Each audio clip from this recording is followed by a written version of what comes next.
En la Europa del siglo XIX, un rumor inquietaba universidades, seminarios y salones literarios.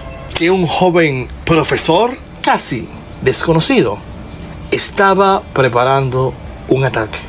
No contra Dios, sino contra la estructura moral que había sostenido a Occidente por siglos. Decían que sus ideas podían hacer caer gobiernos, iglesias, tradiciones. Y que, si tenía razón, Europa estaba viviendo sus últimos años de estabilidad espiritual. Ese profesor era Friedrich Nietzsche, y su obra se convertiría en una bomba moral que todavía hoy divide creyentes, ateos y pensadores. Y aquí viene lo que nadie se atreve a decir. Nietzsche no mató a Dios, nos responsabilizó por dejarlo morir. Nietzsche nació hijo de un pastor luterano. Creció entre himnos, disciplina y fe. Pero desde temprano entendió que la religión ya no tenía el poder que decía tener. A los 24 años se convirtió en profesor. Pero su salud era un tormento. Migrañas, vómitos, aislamiento, visiones borrosas. Mientras Europa prosperaba, Nietzsche vivía recluido, escribiendo, como un profeta enfermo que veía lo que nadie quería ver. Y probablemente por eso sus ideas surgieron sin miedo. No tenía nada que perder.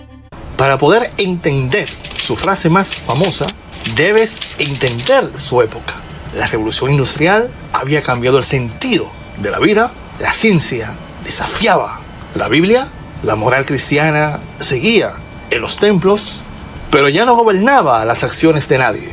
Europa estaba vacía por dentro, y Nietzsche lo vivió antes que todos.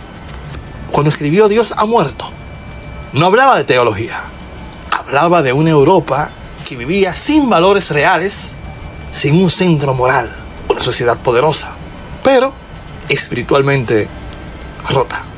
Él no celebró esa muerte, la advirtió.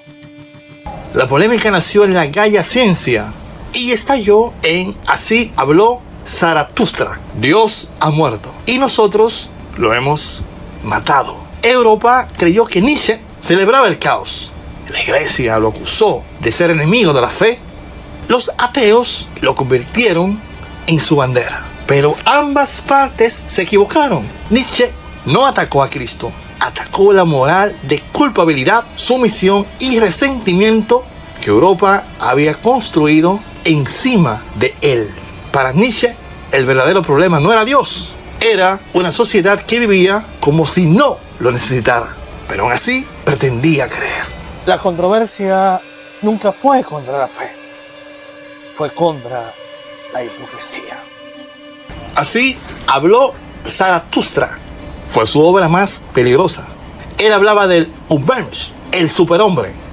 No hablaba de una raza superior, sino de un individuo superior a sí mismo, libre del nihilismo, capaz de crear valores propios.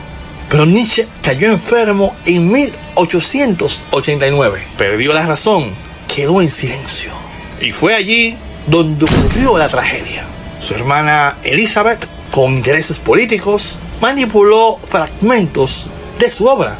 Esa edición distorsionada permitió que las ideologías del siglo XX usaran su nombre para legitimar discursos que él jamás habría apoyado. No fue Nietzsche quien generó el monstruo, fue su tiempo y quienes manipularon su voz. Nietzsche no destruyó valores, anunció que Europa ya lo había perdido y nos mostró el vacío que quedaba cuando la moral se derrumba. Por eso sigue siendo peligroso, porque nos obliga a mirarnos y preguntarnos qué creemos y por qué. En un mundo que todavía vuelve a dudar, tal vez lo necesitamos. Joel. Excelencia mismo. Abrazos.